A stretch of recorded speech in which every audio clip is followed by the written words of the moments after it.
الصلاۃ والسلام علیکم یا رسول اللہ، الصلاۃ والسلام علیکم یا حبیب اللہ وعلی آلک و اصحابک یا نور اللہ صلی اللہ تعالی علیہ وسلم۔ ہمارے معاشرے میں ایک بات کی بہت بڑی ٹینشن رہتی ہے کہ فاتحہ کون لگائے۔ امام صاحب ایک ہیں اور فاتحہ لگوانے والے 10 ہیں، تو بتاؤ امام صاحب 10 جگہ کیسے پہنچ سکتے ہیں؟ ترتیب سے تو پہنچ سکتے ہیں کہ پہلے میں تمہارے گھر آؤں گا، پھر اس کے گھر آؤں گا، پھر اس کے گھر آؤں گا، لیکن میں آج پیارے مسلمانوں فاتحہ لگانے کا اتنا آسان طریقہ بتاتا ہوں کہ آپ اپنے گھر میں انشاءاللہ تعالی آج سے ہی فاتحہ خود لگانا شروع کر دوں۔ فاتحہ لگانے میں، فاتحہ سیکھنے میں کوئی یہ نہیں کہ ہمیں پہاڑ اٹھانا پڑے گا۔ ہمیں آج اتنا وقت نہیں ہے کہ ہم فاتحہ ہے، نماز وغیرہ ہے، جو ہماری کمیاں ہیں وہ ہم پوری کر لیں۔ تو فاتحہ لگانے کا طریقہ یہ ہے کہ جو بھی تبرک آپ اپنے گھر میں لائے ہو یا کھانا وغیرہ پر آپ نے فاتحہ کا اہتمام کیا ہے، شیرینی لائے ہو، تو اس کو پہلے پاک صاف جگہ رکھیں، اور رکھنے کے بعد میں کھانا ہو یا کوئی میٹھی چیز ہو جس پہ آپ فاتحہ لگوائیں۔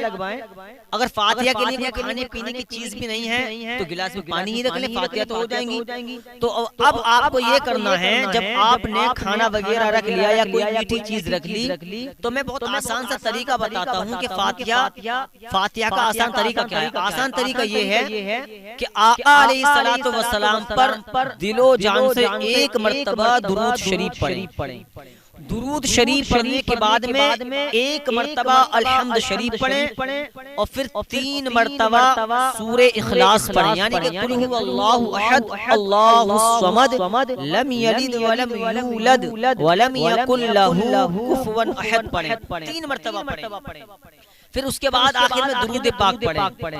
پھر آپ اللہ کی بارگاہ میں ہاتھ اٹھائیں، اور اٹھانے کے بعد یہ کہیں یا اللہ، میں نے جو قرآن کی تلاوت کی ہے، جو میں نے تیرے محبوب پہ درود پاک پڑھا ہے، یا اللہ اس میں جو بھی غلطی ہو گئی ہو اپنے محبوب کے صدقے تو پھر معاف فرما۔ پھر ہمیں سب سے پہلے یہ کہنا ہے یا اللہ، ہم نے جو کچھ پڑھا ہے اس سب کا ثواب سب سے پہلے آقا علیہ الصلوۃ والسلام کی بارگاہ میں اس کا ثواب عطا فرما، تمام صحابہ کی بارگاہ میں اس کا ثواب عطا فرما، اور پھر یہ کہیں کل مسلمین، کل مسلمات، کل مؤمنین، کل مؤمنات کی بارگاہ میں اس کا ثواب عطا فرما۔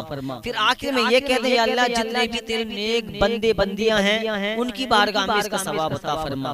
یا ہمارے گھر سے جو گزرا ہے، مان لیجیے کسی کے والد صاحب گزر گئے، کسی کی ماں گزر گئی، کسی کے بھائی، کسی کی بہن، کسی کی بیٹی، تو پھر آخر میں وہ یہ کہے یا اللہ، قرآن شریف کی برکت سے ہمارے ماں باپ کی مغفرت فرما، یا ہماری ماں کی مغفرت فرما۔ اس کے بعد آخر میں یہ کہیں، پھر اگر یہ بھی لفظ یاد نہ ہو تو صرف اتنا کہیں یا اللہ، ہم نے جو کچھ پڑھا ہے اس کا ثواب سب سے پہلے آقا علیہ الصلوۃ والسلام کی بارگاہ میں اس کا ثواب عطا فرما، اور اس کے بعد میں صرف یہ کہہ دیں یا اللہ، جتنے ایمان والے ہیں ان کی بارگاہ میں اس کا ثواب عطا فرما۔ پیارے دوستو، پیارے مسلمانوں، تمہاری فاتحہ ہو جائے گی۔ ہمیں کسی کی محتاجی کرنے کی ضرورت نہیں ہے، ہمیں کسی امام صاحب کا ہاتھ پکڑ کے لانے کی ضرورت نہیں ہے، یا کسی حافظ قرآن کو پکڑنے کی ضرورت نہیں ہے۔ کم سے کم ہمیں اتنا تو آنا ہی چاہیے کہ ہم فاتحہ تو کم سے کم اپنے گھر میں اپنا خود ہی پڑھ لیں۔ تو اس لیے یہ آسان طریقہ ہے، کچھ یاد نہ ہو تو آخر میں یہ کہیں یا اللہ،